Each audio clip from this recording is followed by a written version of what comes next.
Another day, a good day. Hello and welcome. Kariadudu area within the larger Ruaraka, Nairobi city. This is 254 Craze and I am your host, Kevin HMI. For you who has not subscribed to our channel, please get on YouTube. The channel name is 254 Craze on YouTube. Subscribe please. In the next 4, 3, 2, 1 second. Thank you so much for subscribing. So guys, today I think hii ndo the most fascinating story I've ever told, and I would want to listen to this story kuanzia mwanzo mpaka mwisho because I'm so sure you will enjoy this. There are those guys in this Kenya of ours, dear Kenya of ours, when you focus so much on helping the vulnerable people in the community. And today I have an honorable guest ambaye take 90% or 100% of this life to focus on the disadvantaged children, the street children, watu wenye wamekuwa na issues or wana bad background, maybe watoto wenye wamepotea kwa streets, watoto wenye wazazi wao ni wenda wazima, then they don't have anywhere to live. Without much ado, let us welcome our good friend Shem. Shem, how are you? I'm fine, thank you. You're fine? I'm fine. Habari ya kuishi? Niko sawa. Kila kitu sawa? Nashukuru sana. So maybe for our audience, maybe introduce yourself. Yeah, kwa majina yangu I'm called Shem Sarankutu. Shem Sarankutu. Yes. Born again believer. Yes. I'm married. I got last 3 children. Yes. 1 boy and 2 girls. Yes. Okay. Yeah. So you have a children's home. Sure. Please introduce it. Yeah, I have a children's home by the name Shadow Mountain Children's Home. We are based in Kariadudu, in Babandogo, in the larger Ruaraka. Yes. Yeah, we have 83 children in our home, and of course our children are subdivided into categories known to us as directors. Number 1, we have orphans, total orphans in the home. That is the first group. The second group, we have the deaf. That's the second one. The third one, we have a single parent but poor kids. The fourth one, we have kids from single parent mental. So those are the 4 main groups of the children we have that make up the larger group of 83 children in our home. Are you doing this alone ama unafanya na your wife or somebody? Yes, we are doing it with my wife. It's a calling upon our family. Together with our children, we stay in the one place with all these children. So call me dad, they call her mom, and brothers and sisters, just like. So you've also made watoto wako, your biological children, as part of this family? Yes, sure. Okay. We stay and we do whatever we do together as a family. Maybe age group, una watoto kuanzia age gani? The smallest child ako na miaka ngapi na the mkubwa kabisa ako na miaka ngapi? Yeah, the youngest child is now 4 years. Is a baby boy, and the oldest is now 19 years old. So I suppose watoto wako you take full responsibility ya watoto kuanzia shule, everything, medication? Yes, just exactly like any parent, what he does to his own children. That is what exactly we do to these 83 kids. Giving them parental care, meeting their needs, and just making sure that their future is bright. Okay. So let us really get to understand nini kilikuwa motivation yako towards starting a children's home? First of all, I would say it is a call of the Lord upon our life as a husband and a wife. The second, my background, how I was brought up from absolute poverty. So I have pity when I see these children who are languishing in the street, who are languishing in some of the families that cannot make ends meet. So that's the passion, that is the power behind us doing this. Yeah. So this calling mlikuwa na this calling together with your wife na mkaamua kupump 100% of your life into this. Yes, we have put 100% of our life into serving these vulnerable children, and we thank God. God has been sending people to us, helping us, encouraging us, and also just helping us meet the need of our kids. So Shem, let us say this. Yes. Wewe total children ambao uko now is not 3, is 83 in total. Exactly.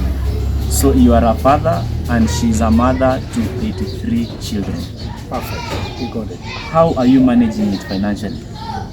I thank God we have very good well-wishers, ordinary Kenyans who come in hand to see what we do. They come in drop unga, they drop sabuni, nguo, kiatu, and we get going. We also have one sponsor who is doing the high school learning. We thank God, and other Kenyans coming on board, helping where she cannot fully maybe sustain this children. Okay. Yes. This one sponsor nikuulize, does this sponsor is this an organization ama ni mtu tu, an individual? It is an individual with friends, and just alongside it we have groups of people, Kenyans, who come together, like especially the churches, the college-going young boys and men who come in and supplement. Now, are they taking care of all the children ama you really bear that? Who is bearing most of the burden in your financial burden?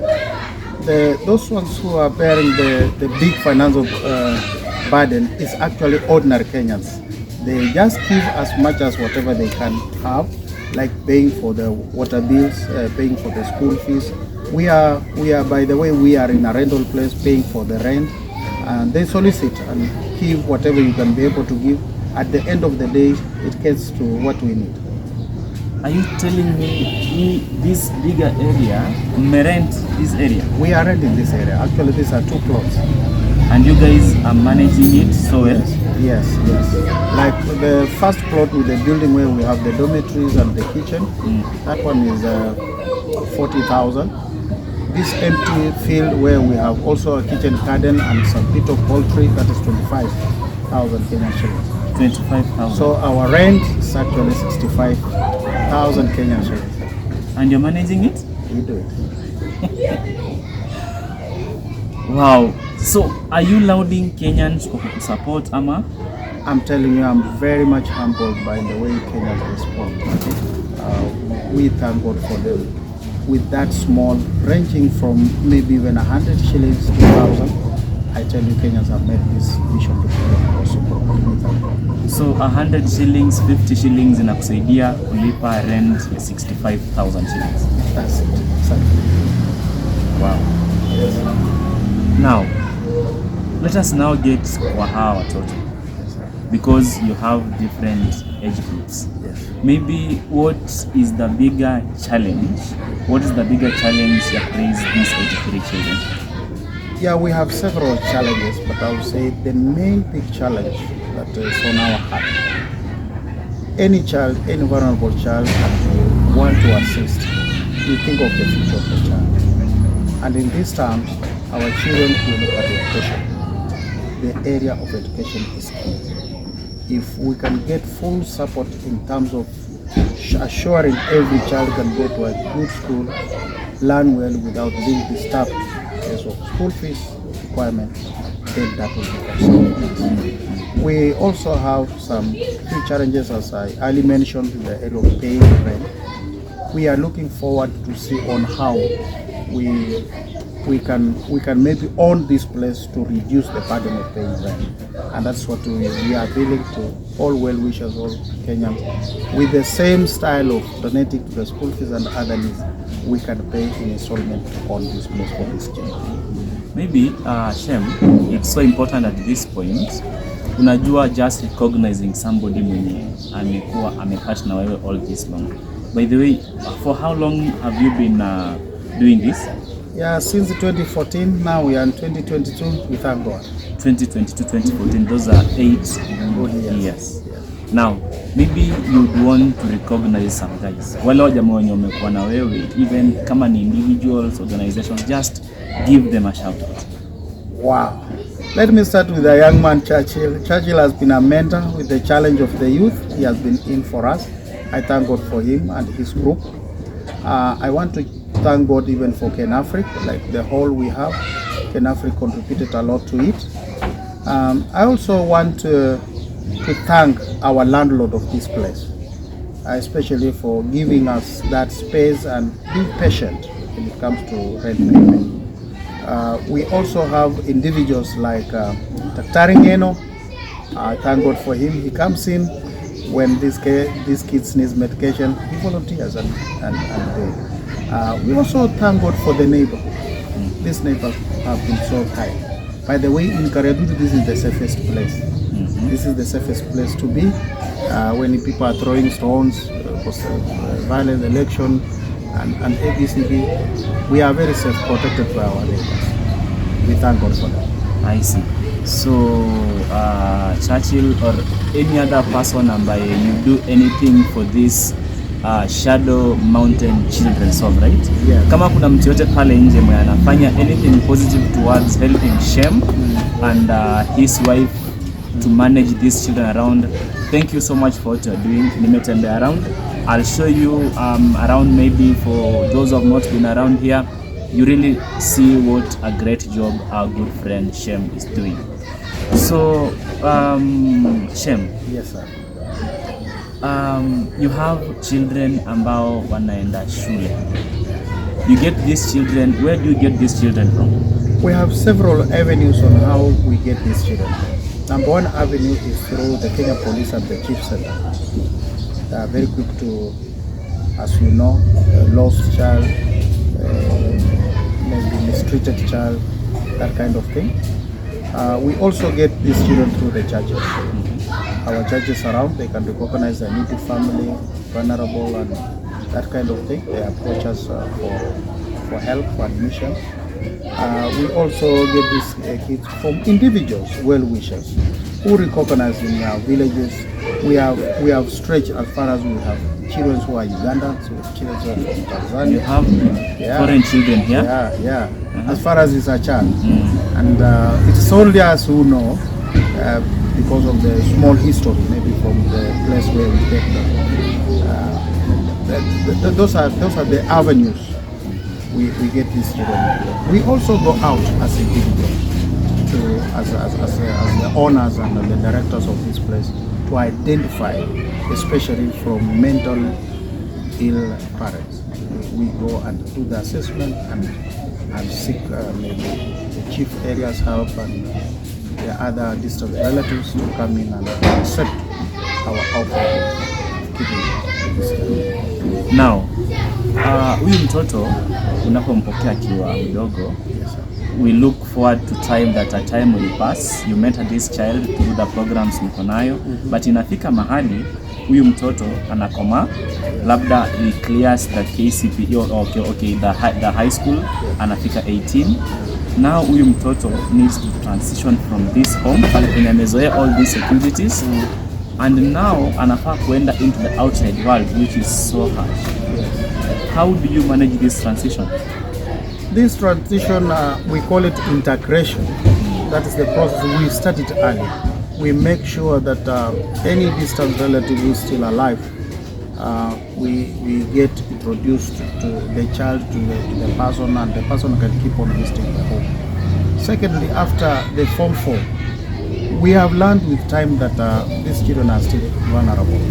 Maybe they cannot be fully accepted where they are because of one reason or two, and also they need college, they need some skills training, so we still maintain them to make sure that they are trained in certain skills. We only relinquish this child fully when the child has skills and has employment somewhere, and the child is still attached to us. We are still connected to this child, being the father, being the mother, the child being our son, so the relationship still remains. Yes. I'm now interested in your success stories in terms of, tell us maybe mmekuwa na watoto wangapi wenye manage so well that to transition them, to integrate them, as you've said, from this place wanawako wapi? Just tell us about your success stories hapa ndani. Wow, our first girl, she's married. I'm also a grandpa. Joki, wherever you are, may God bless you. Joki. She's married with 3 kids. We thank God. I have Emmanuel, who's working in Qatar. By the way, he's in the holiday. He's around. You see him around. We have another girl also in Saudi Arabia, who's doing very well. We have another boy who is a civil engineer, Mesha, in Ruiru. Is doing well. We have like 6 boys and girls in different places. The other 2 are not working yet, but we have integrated them. They are happy with their parents, and we still monitor.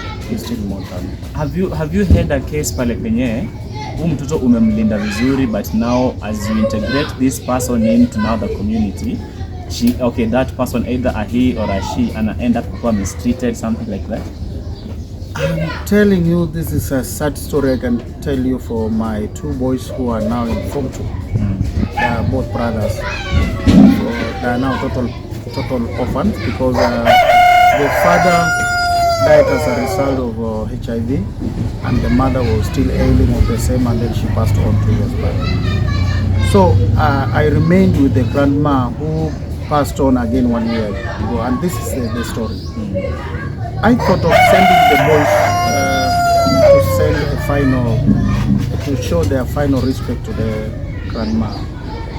Little did I know, my 2 boys were almost to be poisoned, just because somebody thought, we thought this family is done, and now this young man will come and maybe claim the land, and I really regret. So the boys are safe, they're doing well. One is in Malava Boys. I thank God he's doing very well. Gilbert, and the other one is now in Bujumba in Busia, Bujumba High School. So okay, mtu alitaka kupoison na watoto to eliminate the whole family so that maybe anataka to gain from the properties zenye wako nayo. Exactly. It was through the wall wisher who called me because I wasn't on the ground. He was actually a neighbor and said, I feel these children are in danger because the children knew our conduct. We have taught them to, they have memorized our conduct, and he called me, and I was like begging him on my knees to just get these boys in the car and bring them. I will pay whatever it will cost to get them back to me. Okay. Sometimes the society is so cruel, and maybe you are really doing a great job in terms of rescuing these children. Sure. And thank you for that. Thank you too. So you wanted us to do this video specifically hapa. I see you have several projects. Mbona ulitaka tukae hapa kwa hii? I like my pigeon garden very much. It serves us in 2 ways. Number 1, it supplements our greens. The greens you can see from our background, the kales, the spinach, the normal Kenyan delicacy terere. We have the managu. These are special terere spinach are key in terms of some of the kids, especially the young ones, we get are badly malnourished. And so we need to come in a hand to make sure that the feeding for these children are a bit special in a way, just to make sure that their health is. Okay, so this in kitchen garden yako, yes, imepanda a lot of vegetables around. Nani alikufunza hii knowledge? Hata si hatujui hizi vitu mnafanya aje? Through some visitors who visit us, and I met one guy and Kajar.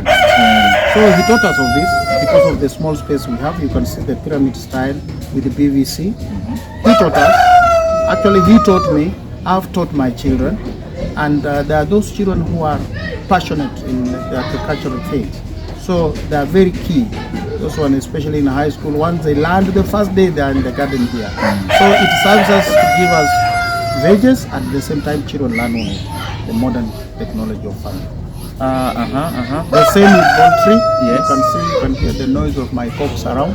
There are those who are passionate with the poultry, keeping them. We get eggs. Eggs are meant for consumption here. The extra eggs we sell for feeding them and also for income. Like we need a bar soap, we need Colgate, we need some socks, those small things. We do it ourselves through our own initiative. Maybe to our viewers, in our background, there is a very well maintained poultry. Hii mnaitaje? Hii nyumba kuku inaitwaje? Sahaja. Okay. You are doing maybe what number mnakuka mangapi? Yeah, right now we are a little bit low. We are less than 200. But we have been keeping it up to 600. The house has capacity of 600 and above. Actually 600 and above. When they are still small, there will be more. Maybe just one brooder down there.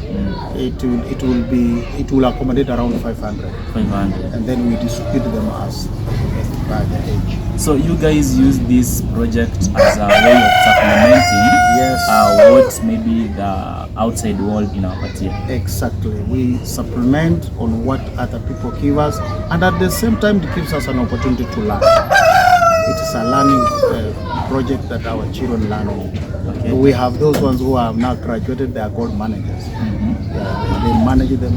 In case the one that is showing some sign of sickness, it is separated separately. There is time for giving them antibiotics. They come in, they mark that and we can go for them. Okay. Have you ever gotten to a point pale we really struggle, and mostly this time pale cost of living is so high? Have you ever been at a point pale unajua sasa watoto wangu yani hakuna pesa from outside zimeisha, wewe mwenyewe hauna pesa? Have you ever got to that point?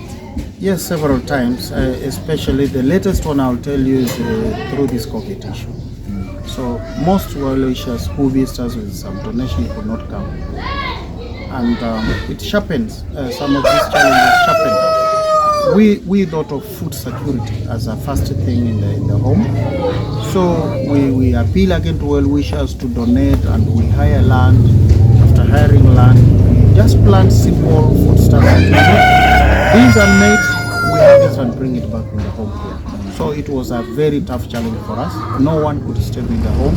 We were scared, of course. We don't want people to visit us. At the same time, we need their help. So it was so tough. Thank God the schools were also held in hostage with the same. So the issue of school fees could have been a very big challenge if the kids were to be maintained in school. How did you get through that moment? Ile hauna chakula, watu hawatembei, hawakuji. How do you get through it? I thank God. We had just thought of hiring a land in Narok, and we had just harvested some maize and wheat. That is what took us through for 6 months. And we can tell you 45 bags of maize with at least 18 bags of beans. It was awesome. But we also thank God for the area, the only leader who came in. She might not have seen us, she has never visited us, but she sent us help. The women rep within Nairobi, I'm missing her name. Her name is Pasaris. Pasaris. Pasaris donated some food stuff for us, and we thank God. Esther Pasaris. Esther Pasaris, yes. So you guys bado mna engage into hiring land, mna lima for these children? We will want to engage that way because that is an assurance for us, rather than relying on top from our well-wishers. We want to create our own food security, and also maybe go in a larger scale that the surplus, a good sufficient of it, can go in and be sold to take care of school fees and medical in case. Okay. Yeah. So maybe to our audience, please, there are several guys outside there who are wana roho nzuri kama Shem. Wengi ambao wameinvest into children's home, wengi ambao wameinvest into street families. Guys, maybe we might be having a wrong understanding that hawa watu wako na some funding from big organizations, from government. Maybe you've heard from him that these guys really depend on you, they depend on me. So most of us tuko na a lot of commodities pale nyumbani zile hatutumii. Uko na viatu, maybe una feel worn out, hauitumii. Uko na nguo, watoto waligrow kapita nguo fulani, they really need this help. It's because of your contribution that Shem here is in a position to raise a family of 83. So your 50 shillings counts, please. Not si lazima ukuja hapa Shadow Mountain, but there are several children's home outside there. Please, with your 50 shillings, reach out to these guys so that they can be able to help these children ambao sisi wengi we cannot maintain them. So Shem, intervention ya government intervention. At some point government ilikuwa inataka to make moves ya to stop this children's home. Maybe give us an understanding what was happening.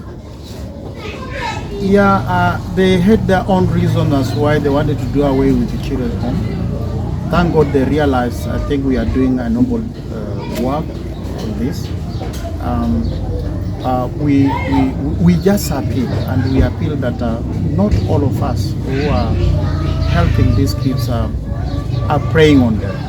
We want a change, and it is a collective responsibility from the government and from individuals just to see to help. There will always be a needy person in the land, and the Bible is very clear on that. As much as we want to flourish, there will always be a needy person. So it's also good for us to turn on our shoulders and help those ones who are not lucky or blessed to be the same status with. There are these children's homes zenye wamekuwa na very good funding, and stories have come outside there that they are taking advantage ya ile funding wenye wanapata for personal gain, maybe food for personal gain. Maybe what's your experience on this? It is inhuman, especially from my own experience looking at the economic of these kids. Even to think of denying them what belongs to them. It's completely inhuman. But I thank God that we are made different, and my passion is unto this child. I want to see this child smile every day, play as they are playing, so you can hear their noise in the background. It makes me stay. I can stay in this home maybe 1 month without getting myself out. Just happy seeing these children playing around, satisfied, studying. It's just like flowers around. So I appeal to the government that if they are thinking along that's a very dangerous line, but if they can think of even educating us more, supervising us on how they will want things to be done, that will be positive, rather than closing out. Actually closing it out, you are not closing out me, you are closing out that child, that vulnerable child, unless you have an alternative on how you can help. Okay. So as we close up, this is your camera. Mimi nataka you make an appeal to this community. Hapa Kariadudu, Babadogo, Lakisama, this community. Just make an appeal to them so that they support this family. My fellow brothers and sisters all over this republic, wonderful republic Kenya, I appeal to you that it's always good to think of a needy child. The Bible is very clear. The book of Proverbs 21 says, whoever attends to the cry of the needy, when you shall also cry, God will attend to you. I appeal to you to come in large numbers. If you can subscribe to this channel, help this needy child, not only in Shadow Mountain, but you can visit us in Shadow Mountain. I can give you our WhatsApp number. You can Google Shadow Mountain and see what other activities we do. And more importantly, I appeal to you, fellow Kenyans. If you have a means, maybe somebody has a land, a productive land, you will want to donate in terms of cultivating for food, we will be very much willing. You have finance that you will want to donate to go in line of food, maybe planting or cultivating of the land, it will be so awesome. You have something at home like extra cloth, shoes, beddings, and you will want to donate, please go ahead and do that, and that will be so wonderful. May God bless you. We are looking forward to see your contribution and your comment, your shout. Maybe my telephone number is 0798 0798 295343. The other alternative number is 0723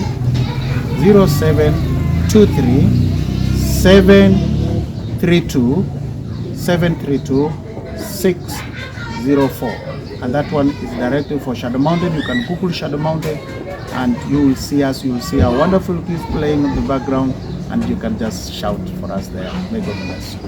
Thank you so much. So guys, wale wenye mko within this community, I'll mention it. Hapa pale penye tuko ni Kariadudu. There is Baba Dogo, there is Kasabuni somewhere, si ndio? Yes. Kariobangi on the other side. Kariobangi na kuna Lakisama. This place inaitwa Shadow Mountain Children's Home. Hiyo 50 bob yako, please support this guy. That's true. He has given his number. I'll attach it in the comment section, in the description section. Please reach out to this guy, support him. He is doing a marvelous job. He needs to go on, guys. Thank you so much for your time, and Shem, I'm so grateful for accepting this interview. God bless you, sir. Okay. God bless you. Thank you so much. Thank you too.